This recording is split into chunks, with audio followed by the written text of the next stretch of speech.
नमस्कार दोस्तों, एक बार फिर से आपका स्वागत है स्टॉक मार्केट की इस इंटरेस्टिंग वीडियो में।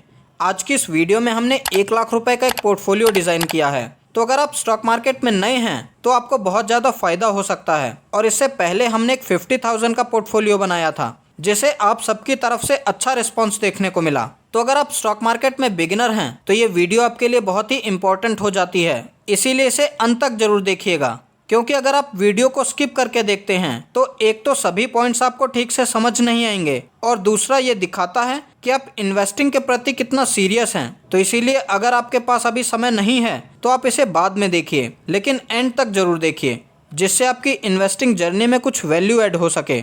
इस पोर्टफोलियो में allocation wise banks, NBFC, IT और बहुत सारे स्टॉक्स को जगह दी है। लेकिन क्योंकि ये पोर्टफोलियो सिर्फ 1 लाख रुपए का है तो बहुत सारे ऐसे और भी क्वालिटी स्टॉक्स हैं जिन्हें हम इस पोर्टफोलियो में जगह नहीं दे पाए। अब क्योंकि मार्केट ऑल टाइम हाई के पास ट्रेड कर रहा है, ऐसे में हमारा निवेश सिर्फ और सिर्फ फंडामेंटली स्ट्रॉन्ग स्टॉक्स में ही होना चाहिए। तो इस पोर्टफोलियो में हमने किन स्टॉक्स को जगह दी है और उनका एलोकेशन कितना है, चलिए देखते हैं। इस पोर्टफोलियो में सबसे पहला स्टॉक है बैंक निफ्टी से एचडीएफसी बैंक। बात की जाए एचडीएफसी बैंक की तो मार्केट कैप के हिसाब से भारत का सबसे बड़ा बैंक है। मार्केट कैप देखें तो 12 लाख करोड़ रुपए की मार्केट कैप देखने को मिलती है और बैंक निफ्टी की रैली में इसने अभी तक पार्टिसिपेट नहीं किया है। एक जो बड़ा इवेंट था एचडीएफसी बैंक और एचडीएफसी लिमिटेड का मर्जर, वो भी अब पूरा हो चुका है और कंपनी पिछले 3 साल से भागी ही नहीं है। वैल्यूएशंस देखें तो 18 का पी है, जो कि कंपनी बहुत ही लो वैल्यूएशंस पर ट्रेड कर रही है। अगले स्टॉक की बात करें तो इस पोर्टफोलियो में हमने आईसीआईसीआई बैंक को भी जगह दी है। और अगर एचडीएफसी बैंक और आईसीआईसीआई बैंक में आपका निवेश है तो बैंक निफ्टी में आपने 50% का निवेश कर दिया है, क्योंकि बैंक निफ्टी में वेटेज के हिसाब से ये दोनों बैंक 50% से ज़्यादा का शेयर रखते हैं और इस पोर्टफोलियो में हमने आईसीआईसीआई बैंक को अच्छा खासा वेटेज दिया है। इसके अलावा और भी कई बैंक्स हैं, चाहे एक्सिस बैंक हो या कोटक, लेकिन हमने टॉप 2 बैंक्स को ही जगह दी है। एनबीएफसी से हमने जगह दी है बजाज फाइनेंस को। बात की जाए बजाज फाइनेंस की तो मार्च में ये शेयर गिरकर 5500 तक गया था और हमें बहुत नेगेटिविटी इस स्टॉक को लेकर देखने को मिली थी कि 5000 जाएगा, वैल्यूएशन बहुत महंगी है। लेकिन ये एक ऐसा स्टॉक है जो है तो लार्ज कैप लेकिन रिटर्न मिड कैप जैसे देता है और आपको ऐसे स्टॉक्स को बेचने की गलती नहीं करनी है, क्योंकि ऐसे स्टॉक्स आप बेचेंगे तो एफआईज खरीद लेंगे और इन स्टॉक्स में ग्रोथ बहुत है और आने वाले कल में एनबीएफसी के बिना काम नहीं चलने वाला। इसके अलावा चोलामंडलम और मुथूट फाइनेंस भी क्वालिटी एनबीएफसीज हैं। तो अगर आपको बजाज फाइनेंस के वैल्यूएशंस महंगे लगते हैं तो आप चाहें तो मुथूट फाइनेंस या चोला फाइनेंस को अपने अकॉर्डिंग जगह दे सकते हैं। सबसे इम्पोर्टेंट बात यह है कि रेट हाइक का पीक बन चुका है और जैसे ही रेट कट शुरू होंगे तो एफडी से पैसे स्टॉक मार्केट में आएंगे और एनबीएफसीज के लिए फ़ायदा होगा। इसके बाद केमिकल सेक्टर से हमने जगह दी है दीपक नाइट्राइट को। बात की जाए दीपक नाइट्राइट की तो शानदार बिजनेस मॉडल है, गजब की एक्सपेंशन कंपनी कर रही है। एलआईसी, एफआईआईज, डीआईआईज सभी का भरोसा इस स्टॉक में कायम है। वहीं पब्लिक ने माल बेचा है। वैसे भी जब कोई कंपनी परफॉर्म नहीं करती है तो वीक हैंड्स उससे निकलते हैं और स्ट्रॉन्ग हैंड्स उसमें एंट्री करते हैं। शॉर्ट टर्म में केमिकल स्पेस में पैसा ना भी बने लेकिन लॉन्ग टर्म में अच्छे रिटर्न जरूर बनेंगे। डेट फ्री कंपनी है, अच्छे खासे रिजर्व्स हैं और कंपनी ने 5000 करोड़ के आसपास हाल फिलहाल में कैपेक्स अनाउंस किया था। उससे लॉन्ग टर्म में ये कंपनी और भी अच्छा कर सकती है। फार्मा सेक्टर से हमने पिक किया है डिवीस लैब को। ऐसा लगता है फार्मा सेक्टर एक बार फिर से चलने को तैयार है और एक समय पर 2700 रुपए पर ट्रेड कर रहा था ये स्टॉक। लोगों को लगा कि अब फार्मा का समय गया, लेकिन कंपनी ने बाउंस बैक किया और अभी ये स्टॉक 3700 रुपए पर ट्रेड कर रहा है। इस पोर्टफोलियो में अगला स्टॉक है रिलायंस इंडस्ट्रीज। इस स्टॉक के बिना आपका पोर्टफोलियो अधूरा है। बिजनेस वाइज देखें तो सेफ्टी के साथ 5 साल में पैसा डबल करती है ये कंपनी और जियो फाइनेंशियल की लिस्टिंग भी होने वाली है। तो अगर किसी ने लॉन्ग टर्म में इसे होल्ड किया होगा तो उसे फ्री में जियो फाइनेंशियल के शेयर्स मिल जाएंगे। बात करें प्रमोटर की तो मुकेश अंबानी जी को तो आप जानते ही हैं। रिटेल से लेकर जियो से लेकर फाइनेंशियल तक हर जगह रिलायंस अपना बिजनेस बढ़ा रही है। एक समय पर कंपनी पूरी तरह O2C बिजनेस पर डिपेंडेंट थी, लेकिन अभी तस्वीर पूरी तरह से बदल चुकी है। हर गिरावट में आप इसमें एसआईपी कर सकते हैं। इस लिस्ट में अगला स्टॉक है वीबीएल। बात की जाए वरुण बेवरेजेस की तो शानदार बिजनेस मॉडल है और शानदार कंपनी है और कंपनी ने Q1 के नंबर्स भी सुपर हिट पेश किए हैं। नंबर्स के बाद फ्लैट ट्रेडिंग हो रही थी लेकिन थोड़ी मूव देखने को मिली है। Pepsi, Tropicana, Lay's, Kurkure, 7 up, Mirinda, Mountain Dew, Slice और सबसे ज़्यादा बिकने वाला एनर्जी ड्रिंक स्टिंग भी इनका ही प्रोडक्ट है। और आप सभी को अच्छे से पता है कि पिछले 5 सालों से कंटिन्यूसली बेसिस पर 50% CAGR पैसे बनाए हैं। आने वाले कल में मोमेंटम और भी गेन हो सकता है। ऐसे स्टॉक्स को जिनका प्रोडक्ट पोर्टफोलियो इतना स्ट्रॉन्ग है, जिनकी रूरल और अर्बन दोनों जगह डिमांड लगातार बढ़ रही है, इनमें आपको SIP करनी चाहिए। बहुत बड़ी गिरावट हो तो SIP को बढ़ा देना चाहिए। अब आपको लगता है कि स्टॉक 500 जाएगा और तब मैं बाई करूंगा, तो आपकी मर्जी है, क्योंकि अभी तो देखकर ऐसा नहीं लग रहा है, क्योंकि कंपनी के Q1 के नंबर तो कुछ और बयां कर रहे हैं। अब ऐसा भी नहीं है कि कंपनी बहुत अच्छी है, नंबर बहुत ही अच्छे पेश कर रही है तो ब्लाइंड होकर बल्क में निवेश करें। बल्क में निवेश करना रिस्की होता है। आप एक एक दो क्वांटिटी जैसी आपकी कैपेसिटी है उसके अनुसार उठा सकते हैं।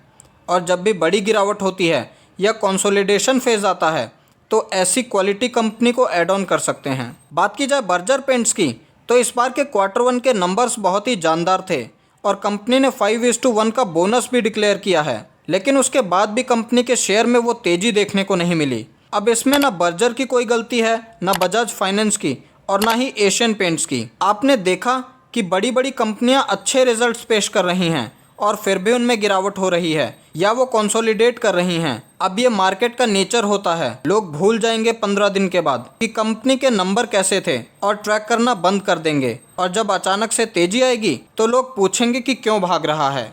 अभी भले ही नंबर्स के बाद इमीडिएट रिस्पॉन्स पॉजिटिव नहीं मिला, लेकिन कंपनी अच्छी है और इस बार के नंबर्स में कंपनी ने हर एक फ्रंट में अच्छे नतीजे पेश किए हैं और लॉन्ग टर्म में ये कंपनी आपको अच्छे रिटर्न दे सकती है। इस लिस्ट में अगला स्टॉक है डी-मार्ट। Q1 के नंबर्स उतना खराब नहीं थे जितना मार्केट में नेगेटिव रिएक्शन देखने को मिल रहा है। अब इन्फ्लेशन एक ऐसा कारण हो सकता है जिसकी वजह से स्टॉक अभी के समय परफॉर्म नहीं कर रहा है। ब्लू चिप कंपनी जब अपने सपोर्ट लेवल पर आती है और आप बाय करते हैं तो आपको बड़ा बेनिफिट मिलता है। एक समय स्टॉक 6000 के पास था और लोग इसे खरीदना चाहते थे और आज 3500 रुपये में मिल रहा है, फिर भी लोग इसे अवॉइड कर रहे हैं। यहाँ से इसमें ज़्यादा गिरावट के चांसेस कम ही हैं और अगर गिरता है तो 3300, फिर 3000 से 3200 तक जा सकता है और आप चाहें तो वहाँ पर बाय कर सकते हैं। अब वो लेवल आएगा या नहीं आएगा ये तो आने वाले कल में ही पता चलेगा। कंपनी अच्छी है, थोड़ा टाइम देना पड़ सकता है, लेकिन लॉन्ग टर्म में रिवॉर्ड ज़रूर करेगी। बात की जाए इन्फोसिस की, तो अगर आपको ब्लू चिप में कोई ऐसा स्टॉक चाहिए जो लो वैल्यूएशंस पर ट्रेड कर रहा हो और डाउनसाइड बहुत ही कम हो, तो आप इसमें फोकस कर सकते हैं। आईटी की बहुत ही दिग्गज कंपनी है, इंडिया में सेकंड लार्जेस्ट आईटी कंपनी है TCS के बाद। कंपनी फंडामेंटली बहुत ही स्ट्रॉन्ग है और जिस हिसाब से कंपनी गिरी है, आपको SIP करने का, खरीदने का, एक्यूमुलेट करने का पूरा मौका मिल रहा है। मार्केट में हमें ऐसा ही देखने को मिलता है, जब स्टॉक टॉप पर होता है तो लोग सोचते हैं अब ये गिरेगा ही नहीं और पूरा पैसा निवेश कर देते हैं और उस स्टॉक की साइकिल नहीं होती है, तब वो स्टॉक आपको सस्ते प्राइस पर मिलते हैं, लेकिन तब आपको उसे खरीदना नहीं होता। अब आप सोचें कि स्टॉक में न्यूज़ भी अच्छी आए और वो सस्ते दाम पर भी मिले, तो ऐसा नहीं होता है। अभी आप चाहें तो SIP कर सकते हैं और अगर कभी आपको गलती से बिलो 1200 मिलता है तो डरकर बेचने की गलती मत करना, बल्कि जमकर एक्यूमुलेट करना। बात की जाए एस्ट्रल की, तो शानदार बिजनेस मॉडल है और गजब की कंपनी है। Stock price all time high के करीब ट्रेड कर रहा है। कंपनी ने Q1 के नंबर्स पेश किए। अगर आप नंबर को ऊपर ऊपर से देखेंगे तो नंबर आपको इम्प्रेसिव नहीं लगेंगे, लेकिन अगर आप डीपली एनालिसिस करेंगे तो नोटिस करेंगे कि कंपनी हर बार Q1 में Q4 की तुलना में कम परफॉर्म करती है। इसीलिए इसे क्वार्टर ऑन क्वार्टर के बजाय ईयर ऑन ईयर बेसिस पर कंपेयर करना चाहिए और ईयर ऑन ईयर बेसिस पर देखेंगे तो इनके मार्जिन्स इंप्रूव हुए हैं। वहीं इस क्वार्टर में जहां DIs ने प्रॉफिट बुकिंग की है तो वहीं FIs ने जमकर खरीदारी की है, लेकिन फिर भी अगर शॉर्ट टर्म में गिरावट होती है तो 1850 पर यह सपोर्ट ले सकता है और फर्दर गिरावट होती है तो हर 100 पॉइंट्स के फॉल पर आप कुछ क्वांटिटी बाय कर सकते हैं। इस लिस्ट में हमारा आखिरी पिक है रिलैक्सो।